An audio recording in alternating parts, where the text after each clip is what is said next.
ng take 2. Mukhang narinig yata ni Prince William yung request ng mga kababaihan na talagang sana mag-isa pa para talagang pangatlong beses talagang mas matagal-tagal ng shoot ito this time. Abay mukhang wala na. So ayan, ito na ang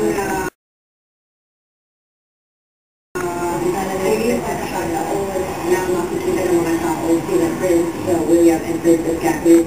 At nakita mo ba ang yung paglabas ni